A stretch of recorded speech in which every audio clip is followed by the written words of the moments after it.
Sungguh hati kami bersyukur padamu kesempatan malam hari yang luar biasa pada malam ini Tuhan. Karena anugerah-Mu kami diberi kesempatan yang spesial merayakan Natal di tahun 2022. Bukan karena kuat gagah kami, bukan karena kemampuan kami, bukan juga karena kepintaran kami. Semata karena Tuhan menolong kami, memberkati kami dan mengizinkan kami untuk menerima anugerah daripada Tuhan. Terima kasih, kami percaya malam ini kami semua dilawat Tuhan, dijamah Tuhan, dipulihkan Tuhan. Bahkan kami berdoa Tuhan, kiranya lewat taburan firman-Mu malam ini, semua kami memiliki perjumpaan dengan Kristus yang membawa kami kepada perubahan yang terus semakin lebih baik, berkualitas di hadapan Tuhan. Dalam nama Yesus Kristus kami berdoa dan bersyukur dan kami siap mendengarkan firman Tuhan. Haleluya, haleluya, haleluya. Mari sama-sama kita katakan amin. Silakan duduk saudara sekalian, selamat malam dan shalom. Sekali lagi shalom. Saya sangat berharap saudara-saudara sekalian bahwa saudara untuk konsentrasi dalam waktu 30 menit ke depan. Karena ini adalah firman Tuhan yang akan kita dengarkan bersama-sama tentu secara spesial pada malam ini di malam Natal. Yang menurut saya adalah hal yang tidak akan mungkin saudara ulang. Sebab waktu ini akan berlalu dan kemudian saudara akan menempuh hari yang baru besok. Dan kemudian tahun yang baru 2023. Tapi percayalah ini adalah momen yang spesial. Katakan amin. Nah saudara sekalian, saya percaya juga bahwa malam ini saudara menemukan sebuah hal yang sebetulnya berbeda ya. Nah hari ini judul firman Tuhan kita bersama-sama, berubah menjadi lebih baik ya. Berubah menjadi lebih baik, to change to be better. Jadi saudara harus memiliki sebuah pemahaman bahwa ternyata hari ini, kemudian untuk besok dan besoknya itu harus lebih baik saudara. Nah pertanyaannya, apanya yang lebih baik? Sudah pasti banyak, pola pikir lebih baik, perkataan lebih baik, cara pandang hidup lebih baik, cara berkomunikasi dengan orang lebih baik, membangun teman lebih baik, kemudian melihat cakrawala dunia yang lebih besar, lebih baik saudara sekalian. Artinya apa? Ada sesuatu yang berubah dari pola lama kemudian menjadi pola baru. Artinya kalau ini terjadi mestinya semua orang yang mau berubah menjadi lebih baik saudara, itu sebetulnya membutuhkan respon. Jadi nggak ada orang baik saudara sekalian kemudian mengalami lebih baik hidupnya besok dan besok dan besok kalau tidak ada respon. Nah hari ini mari kita temukan firman Tuhan saudara sekalian yang menolong kita untuk kemudian bisa berubah lebih baik dan belajar dari beberapa tokoh Alkitab yang luar biasa. Ya, yang pertama saudara sekalian kita akan baca firman Tuhan Lukas pasal yang kedua ayat yang ke-15-18, lalu kemudian di dalam Roma pasalnya yang ke-12 ayat 1 sampai dengan ayatnya yang kedua. Alkitab berkata begini kepada kita. Setelah malaikat-malaikat itu meninggalkan mereka dan kembali ke surga, gembala-gembala itu berkata seorang kepada yang lain, marilah kita pergi ke Bethlehem untuk melihat apa yang terjadi di sana, seperti yang diberitakan Tuhan kepada kita. Lalu mereka cepat-cepat berangkat dan menjumpai Maria dan Yusuf dan bayi itu yang sedang berbaring di dalam palungan. Dan ketika mereka melihatnya, mereka memberitahukan apa yang telah dikatakan kepada mereka tentang anak itu. Dan semua orang yang mendengarnya heran tentang apa yang dikatakan gembala-gembala itu kepada mereka. Roma pasal yang ke-12 saudara sekalian 1 dan 2 kita berkata, karena itu saudara-saudaraku demi kemurahan Allah aku menasihatkan kamu supaya kamu mempersembahkan tubuhmu sebagai persembahan yang hidup, yang kudus dan yang berkenan kepada Allah. Itu adalah ibadahmu yang sejati. Nah ayat 2 dikatakan apa? Jangan kamu menjadi serupa dengan dunia ini, tetapi berubahlah oleh pembaharuan budimu, sehingga kamu dapat membedakan mana kehendak Allah, apa yang baik, apa yang berkenan kepada Allah, dan apa yang sempurna. Saudara, kalau saudara mau mencoba memaknai hidup berubah menjadi lebih baik, saudara mesti paham ini. Apa itu? Saudara mesti tahu tingkatan. Tingkatannya apa saudara sekalian? Roma berkata apa? Dia berkata begini, kamu harus dapat membedakan kehendak Allah. Lalu, apa yang baik? Terus, apa yang berkenan. Dan terakhir, apa yang sempurna. Jadi bicara tentang sebuah perubahan, saudara sekalian mesti tahu jelas apa yang baik, kemudian berkenan dan sempurna. Makanya yang namanya perubahan saudara sekalian, kalau sekedar hanya baik saja, gak cukup saudara. Tolong lihat kiri kanan, bilang begini, baik saja gak cukup. Amin. Lalu bilang harus berkenan loh. Dan capai kesempurnaan. Nah, jadi menjadi anak Tuhan saudara sekalian gak cukup hanya sekedar, oh yang penting kan Pak Pendeta kan saya sudah ke gereja, saya sudah ikut juga pelayanan loh, saya juga bagian daripada apa yang disebutkan dengan pelayanan di gereja. Anda tahu kira-kira dari tadi sebetulnya sudah banyak multi talent dari tadi. Ya kan? Ada dancer, ada singers, ada koreografi, ada musikus. Macam-macam. Ada lagi apa? Ada multimedia. Anda kebayang gak kira-kira saudara sekalian, sekarang ini ternyata di sini banyak talenta yang luar biasa. Cuma pertanyaannya adalah apakah itu kemudian sudah sampai tahapan baik, kemudian berkenan dan yang sempurna. Makanya bicara tentang saudara-saudara sekalian yang namanya berubah lebih baik, satu kata yang perlu kita pahami bersama-sama saudara, perubahan itu adalah sebuah keniscayaan. Perubahan itu merupakan sebuah keniscayaan. Justru apa yang sangat prinsip di dunia ini mestinya adalah perubahan itulah yang harus pasti. Kalau orang berkata begini, Pak, matahari pasti akan terbit dari sebelah timur lalu terbenam di sebelah barat katanya. Tergantung. Di negeri lain tidak ada seperti itu. Mungkin di Indonesia bisa kita dapatkan itu, tapi di negeri lain belum tentu. Atau kalau misalkan ada berkata, Pak, mungkin berarti kita akan menapaki sebuah kehidupan di tahun 2022, masuk 2023, lalu kita akan melihat sebuah konsep hidup yang baru, kemudian menjadi lebih baik, dan kita tahu yang namanya ekonomi jadi baik. Tidak ada jaminan. Tidak ada jaminan, saudara sekalian. Yang pasti adalah perubahan itulah yang harus terjadi. Nah, persoalannya adalah banyak orang yang mau berubah tapi tidak mau merespon perubahan. Makanya tadi dimensi perubahan itu ada dua, positif, negatif. Anda mau berubah lebih baik atau mau berubah lebih buruk, saudara? Pilihan ada di tangan kita, katakan amin. Itu sebabnya saudara sekalian mestinya kalau kita bicara tentang perubahan, mestinya dunia di mana kita berada saudara sekalian adalah sebuah perubahan. Yang menarik adalah kalau orang tidak siap untuk merespon perubahan, pasti akan tertinggal.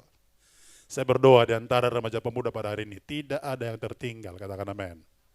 Bilang kiri kanan, jangan sampai tertinggal ya, bilang. Amin. Amin. Tak boleh tertinggal saudara sekalian. Nah lalu saudara sekalian kalau kita kaitkan dengan Alkitab, apa itu perubahan? Sebetulnya kata metamorfo yang nanti kemudian itu menjadi metamorfosis, lalu kemudian menjadi istilah yang dipakai dengan pertobatan yaitu metanoia. Nah ini menjadi sangat penting sebab inilah esensi daripada perubahan. Nah, istilah perubahan itu adalah dari kata metamorfo dalam arti yang pertama, to change into another form, berubah bentuk. Siapa yang melewati SD, SMP, SMA, belajar IPA, namanya metamorfosis, pasti semua belajar. Itu yang namanya kupu-kupu, nggak jadi kupu-kupu. Tapi mulai dari apa? Kepompong. Betul? Terus apa lagi urutannya? Urutannya apa? Nah, itu lebih pintar itu Ron. Sampai kemudian menjadi apa? Kupu-kupu. Iya kan? Kalau kamu nyanyi apa? Kupu-kupu yang lucu. Kemana engkau pergi? Hilirmu di mencari. Wah. Itu bicara kupu-kupu saudara sekalian, itu banyak hal orang saudara sekalian bicara tentang kupu-kupu. Di dalam di dalam sebuah kota, di kota Pineng, di Malaysia saudara, ada yang namanya saudara sekalian Taman Kupu-Kupu. Butterfly Park. Anda tahu apa yang terjadi di sana? Butterfly park, saudara sekalian, ribuan jenis spesies daripada kupu-kupu. Mulai dari warna merah, warna hijau, warna kuning, warna ungu, belang-belang, macam-macam. Dan saudara tahu, ribuan spesies di situ diternakkan dan kemudian berkembang biak. Orang kalau mau masuk sudah sekalian ke Butterfly Park, itu biasanya harus rogoh kantong, kemudian bayar 100 sampai dengan 150 ringgit Malaysia. 1 ringgit itu saudara, itu kurang lebih 3.400. Jadi kalikanlah kalau 150 ringgit kali 3.400, wow. Padahal yang dinikmati cuma apa? Dinikmati cuma taman kupu-kupu. Lalu kemudian kita bisa melihat begitu indahnya. Orang cuma bisa lihat saudara sekalian yang namanya indahnya saja, tapi orang nggak tahu yang namanya prosesnya. Sama dengan kamu pada hari ini. Orang tidak tahu proses yang terjadi kepada kita. Mungkin kita cuma melihat saudara sekalian, wih hebat ya, wah bagus ya. Sebetulnya saudara sekalian ketika bicara tentang metamorfosis, maka hal yang sangat menarik adalah to change into another form. Atau biasa kita sebut dengan apa? To transform. Makanya ada yang namanya istilah transformasi. Istilah transformasi saudara itu adalah sebuah perubahan. Nah dalam kekristenan saudara sekalian, perubahan itu adalah pertobatan. Jadi semua orang yang mau berubah lebih baik, satu kata kuncinya, pertobatan. Katakan amin. Saya sangat berdoa malam ini semua kita memiliki pertobatan yang sungguh dapat Tuhan. 2 kata diterjemahkan saudara sekalian. Yang pertama metanoia, itu perubahan dalam hati. Sementara yang namanya perubahan perilaku perbuatan, namanya epistrop. Bicara tentang metanoia, saudara sekalian, semua kita harusnya sudah dalam Kristus, lalu kemudian kita menerima Yesus sebagai Tuhan Juru Selamat, dan kita mengalami perubahan di hadapan Tuhan. Makanya, dulu kita, saudara sekalian, orang yang hidup dalam dosa, sekarang dalam kebenaran. Dulu kita, saudara sekalian, jalannya menuju kematian, tapi sekarang jalannya menuju kehidupan kekal. Katakan amin. Saya sangat berharap hari ini kita menghidupi pertobatan. Nah, pertanyaannya adalah bagaimana caranya supaya berubah lebih baik? Bagaimana caranya supaya kita bisa berubah lebih baik, saudara sekalian? 4 hal yang sederhana. Yang pertama, mengalami perjumpaan dengan Kristus. Mengalami perjumpaan dengan Kristus. Saudara lihat, orang-orang yang dalam seputaran, saudara sekalian, tokoh-tokoh Alkitab, yang kemudian di seputaran peristiwa Natal, mereka itu berjumpa dengan Kristus. Yang pertama, para Majus. Jauh, saudara sekalian, dari tempat yang sangat jauh. Diperkirakan dari timur itu Persia, saudara-saudara. Persia kemudian sampai ke dalam yang namanya sebuah tempat kandang domba Bethlehem. Itu begitu jauh, saudara. Tapi mereka ketika berjumpa dengan Sang Natal bernama Yesus Kristus, semua berubah. Tidak hanya itu, saudara sekalian, ternyata juga para orang-orang yang disebut dengan gembala ketika mendengarkan suara malaikat, saudara-saudara sekalian, lalu mereka berkata, marilah kita pergi untuk melihat apa yang dikatakan Tuhan kepada kita, katanya. Saudara tahu apa yang terjadi? Mereka berjumpa dengan Yesus. Saya sangat berharap, saudara sekalian, hari ini kita berjumpa dengan Kristus, katakan amin. Orang yang mengalami perjumpaan dengan Kristus, itu yang membuat perubahan. Makanya ada yang disebut dengan, saudara sekalian, prinsip yang disebut dengan encounter. Encounter, saudara sekalian, perjumpaan secara pribadi dengan Kristus itu akan melahirkan perubahan-perubahan. Kenallah, saudara sekalian, orang-orang yang berjumpa dengan Yesus dalam Alkitab, para gembala, para Majus, termasuk juga Saulus, saudara sekalian, yang menjadi Paulus, dia juga berjumpa dengan Kristus. Bayangkan, niatnya mau pergi ke Damsyik untuk membunuh orang-orang percaya. Tapi sinar matahari, cahaya yang luar biasa dari langit kemudian membutakan Paulus. Dan akhirnya apa terjadi? Setelah dia buta dalam 3 hari, Ananias disuruh oleh Tuhan untuk kemudian, saudara-saudara, untuk melayani dia. Saudara tahu apa yang terjadi? Dalam perjumpaannya dengan cahaya yang luar biasa, diubahkan Tuhan. Hari ini, saudara sekalian, semua orang harus berterima kasih kepada Paulus. Kenapa? Karena oleh dialah banyak orang mengenal tentang Kristus. Tidak tidak hanya Paulus, saudara sekalian. Bayangkan seorang wanita Samaria, Yohanes pasal 4 menjelaskan bahwa ketika dia berjumpa dengan Yesus di sumur, saudara sekalian, yang sangat luar biasa. Lalu dia berkata apa? Berilah aku air. Orang Samaria berkata, bagaimana bisa engkau dikasih air? Engkau tidak punya timba. Lalu dia berkata, oh kalau kamu tahu siapa yang besar kepadamu, tentulah kamu akan minta air hidup daripada saya. Terus, saudara sekalian. Oh Tuhan, kalau begitu berikanlah air itu kepada aku. Kenapa? Supaya aku tidak tiap hari datang ke sini. Lagian juga kalau saya datang ke sini, rugi waktu, capek. Tapi apa yang dikatakan? Pergilah, panggillah suamimu. Aku nggak punya suami, katanya. Oh betul katamu, karena yang ada padamu sekarang bukan suamimu. Sudah tahu? Perjumpaan wanita Samaria ini mengubahkan seluruh kehidupannya. Lalu kemudian dia pulang ke kota, dia beritahu kepada semua orang, aku telah bertemu Sang Kristus yang adalah Juru Selamat. Sebuah perjumpaan yang luar biasa, saudara sekalian. Ini menjadikan kita akan mengalami perubahan. Dan saya berdoa malam ini, saudara menemukan perjumpaan dengan Tuhan. Ada lagu lama yang berkata begini, hari yang terindah ketika ku jumpa dengan Yesus yang menjadi kekasih hatiku. Walau banyak rintangan, jalan yang di hadapan, kasih-Nya kini jadi kuatku. Di hatiku ada cintanya, di hatiku ku cinta padanya, ingin ku selalu mendengar suaranya, bertumbuh dalam iman kepadanya.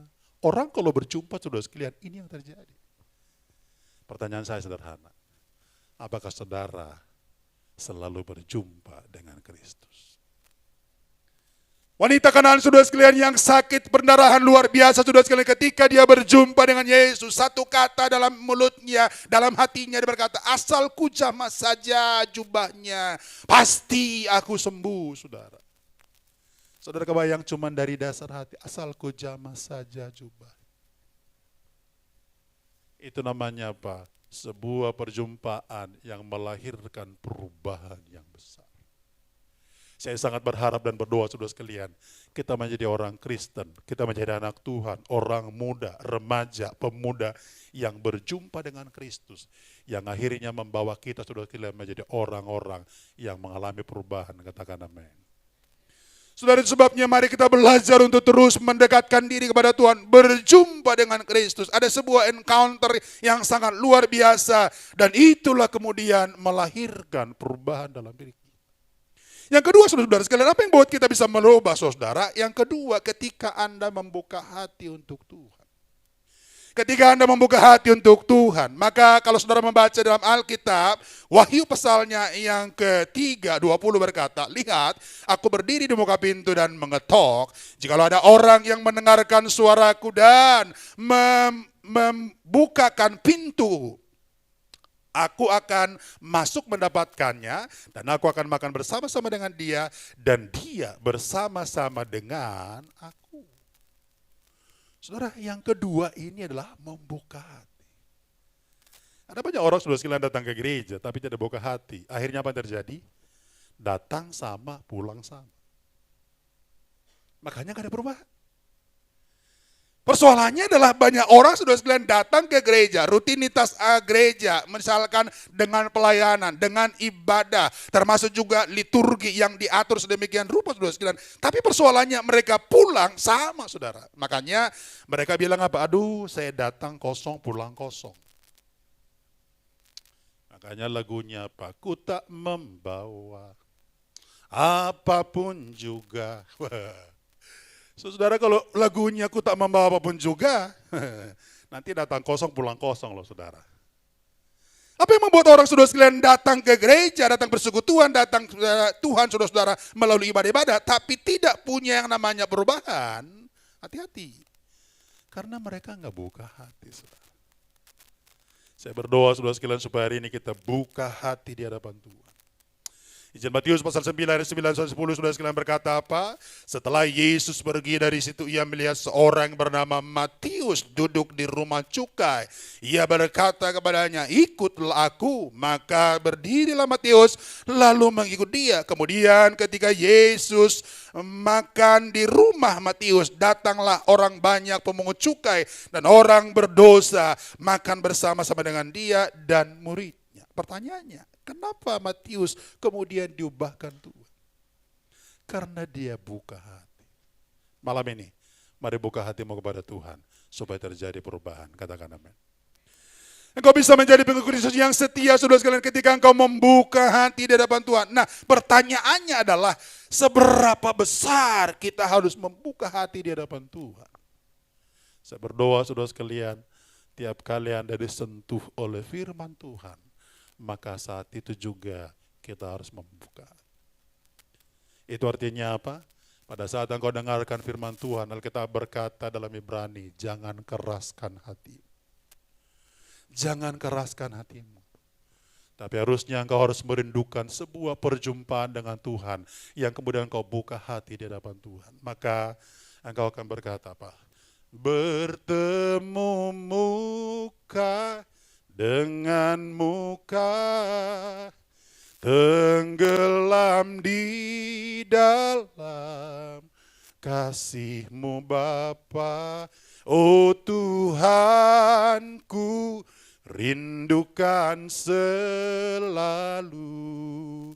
diam dalam bait-Mu. Orang yang merindukan ini, saudara sekalian, karena mereka buka hati. Saya sangat berdoa, malam ini, mari kita membuka hati di hadapan Tuhan. Katakan amin. Dua hal yang pertama ini, saudara sekalian, betulnya bicara tentang dari sisi Allah, apa yang bisa membuat kita untuk mengalami perubahan lebih baik. Yang pertama, berjumpa dengan Tuhan. Yang kedua, membuka hati untuk Tuhan. Poin 3 dan 4, ini adalah poin yang menjadi tanggung jawab kita. Semua orang yang mau berubah, saudara sekalian, harus punya yang namanya tanggung jawab. Katakan amin. Sama-sama katakan, perubahan adalah tanggung jawab saya.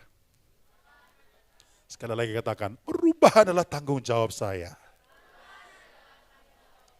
Anda nggak bisa berubah, saudara sekalian, lalu Anda berkata, tolong ubah saya dong. Nggak bisa.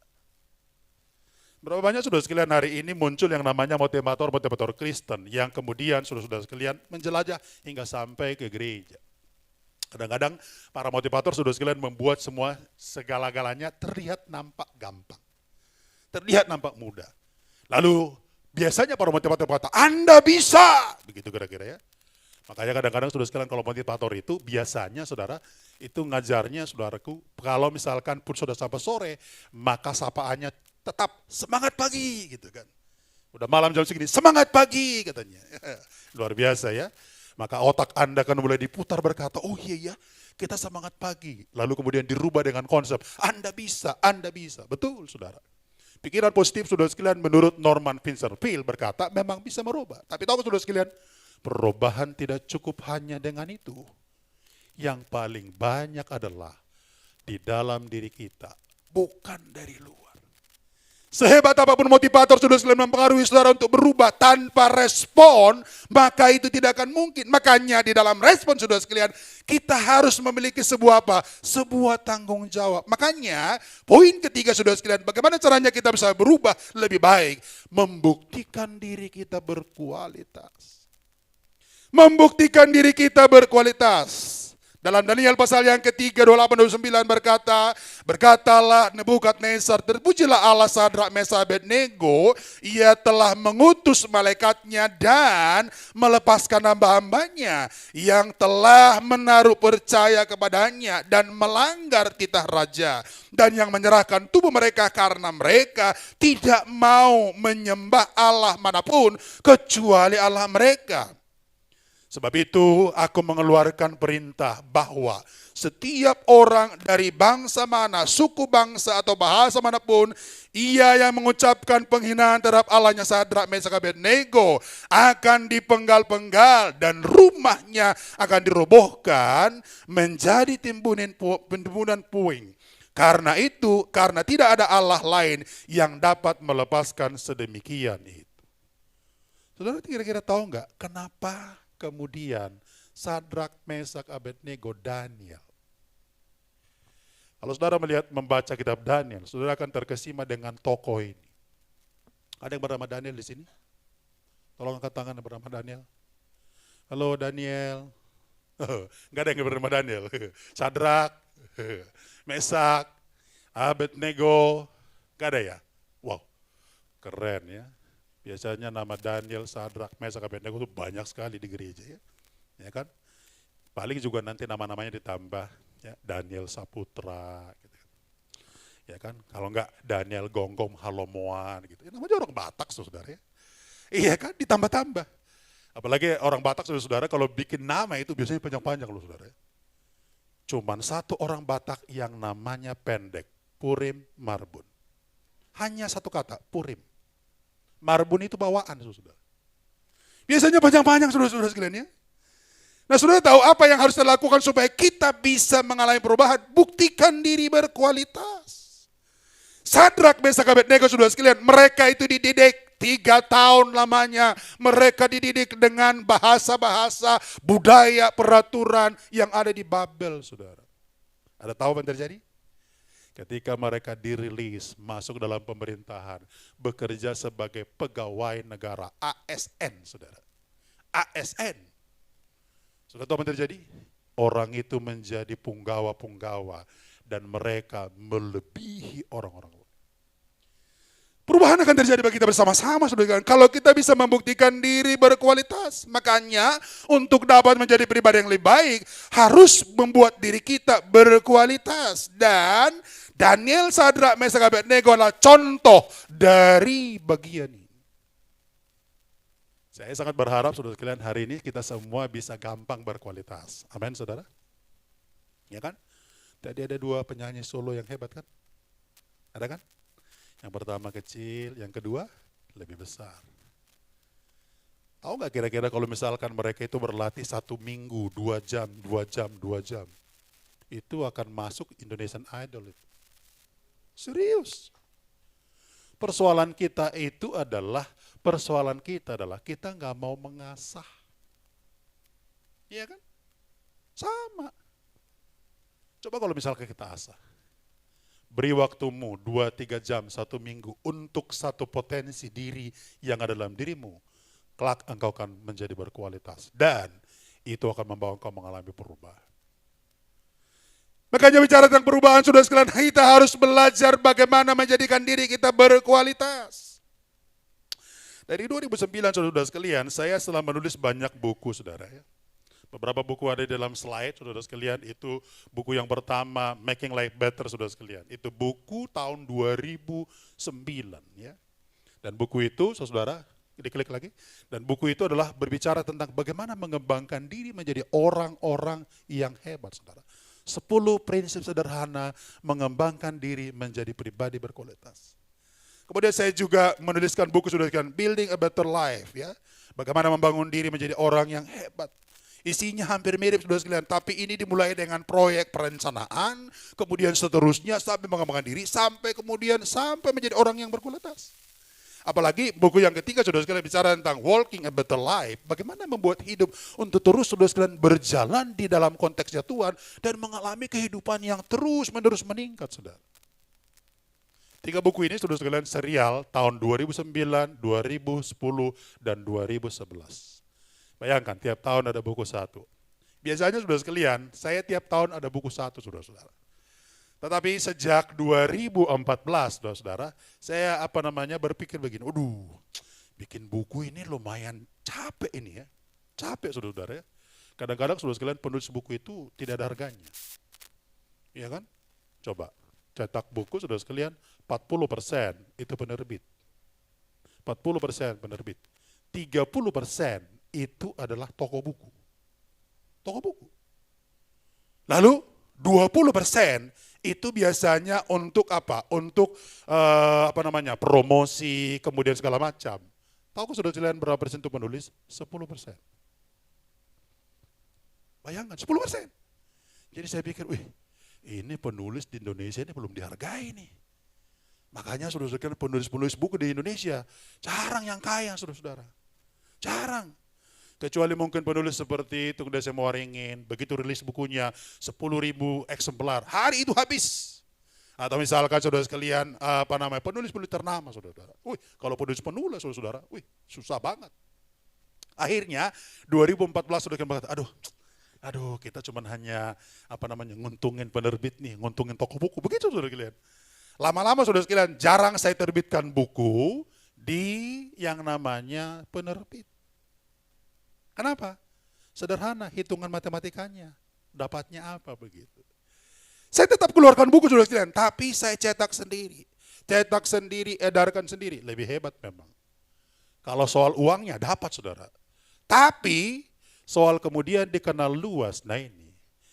Akhirnya saudara-saudara sekalian, karena saya dosen, kemudian pemerintah membuat peraturan, dosen harus saudara-saudara sekalian menulis buku. Makanya 3 buku terakhir ini saudara, inilah buku yang kemudian buku referensi.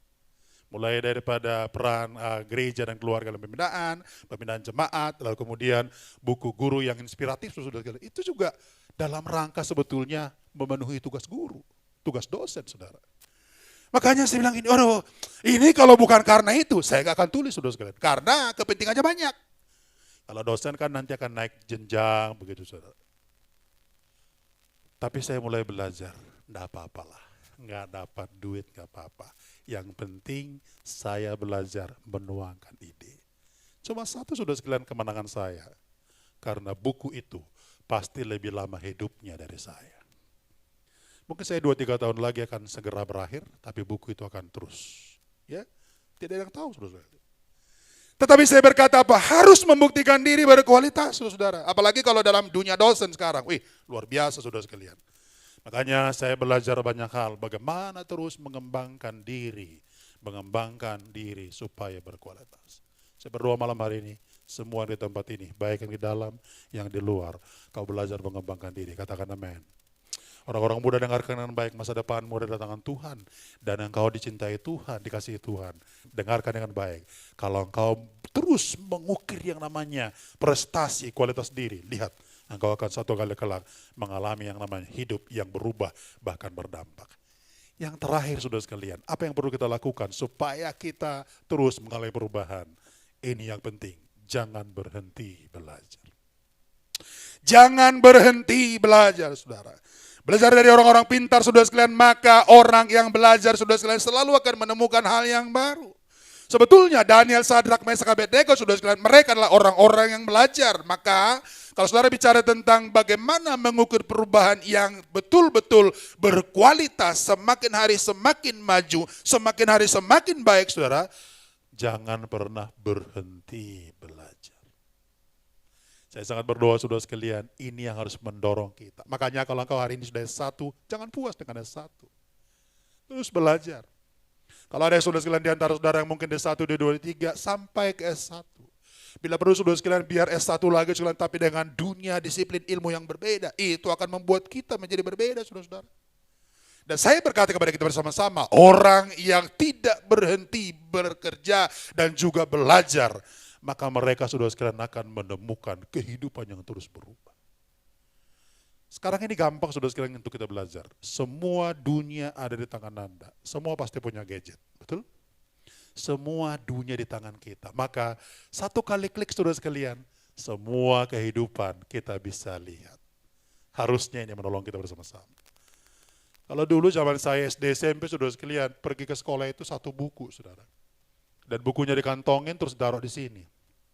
Ya, pulang. Pergi dengan 1 buku, pulang dengan 1 buku. Kadang-kadang pulang tanpa buku. Kenapa? Bukunya hilang, saudara. Kadang-kadang pensilnya hilang, kotak pensilnya hilang, ballpoint-nya juga hilang, saudara. Biasa itu zaman dulu ya. Sekarang sudah makin canggih. Orang sekarang tidak menulis lagi saudara sekalian dengan tangan, tapi sudah ada di sini semuanya. Apalagi teknologi membantu kita saudara sekalian. Saya nggak bisa ngikutin guru untuk ngecatat semuanya. Nggak apa-apa, rekam. Kemudian ketika direkam nanti kemudian bisa diulang lagi saudara.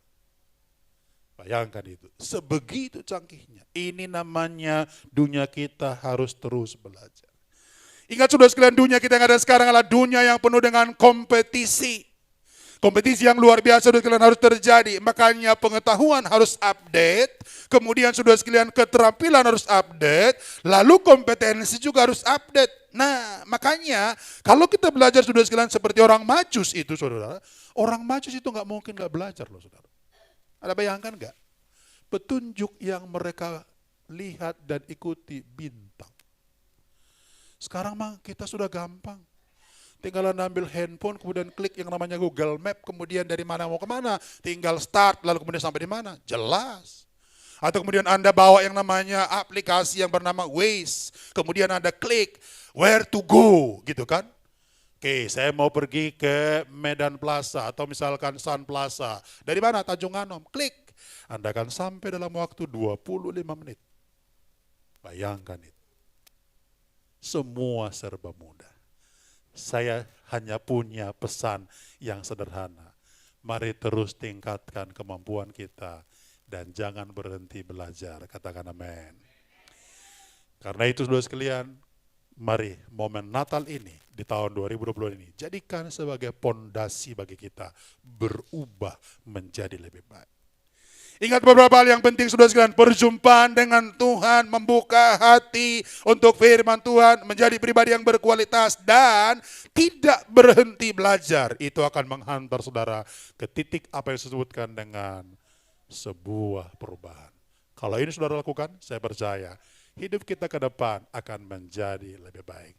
Kiranya Tuhan memberkati kita bersama-sama. Selamat Natal, selamat menikmati kehidupan yang tiap hari berubah dan membawa kita menjadi pribadi berkenan di hadapan Tuhan. Amin.